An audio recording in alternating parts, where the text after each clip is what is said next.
The crawled, currently not indexed issue in Google Search Console means that Google has crawled your Blogger page but decided not to index it, often due to quality or technical concerns. Here's how to resolve it.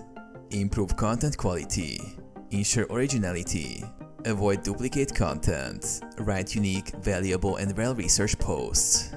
Target keywords. Optimize posts with relevant keywords naturally in titles, headers, and content. Length matters. Ensure posts are sufficiently long and provide in-depth information. Fix technical issues. Check sitemap.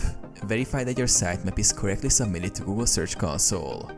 Ensure crawlability. In Settings, Crawlers and Indexing, confirm custom robots.txt and custom robots header tags are correctly set. Check HTTPS. Ensure HTTPS is enabled under Settings, HTTPS Redirect. Optimize for mobile. Use a mobile-friendly theme and ensure fast loading speeds by optimizing images and scripts. Request indexing.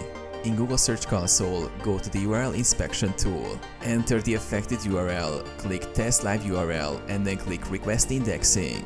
Monitor performance. Use Google Search Console and Analytics to track indexing and refine your SEO efforts.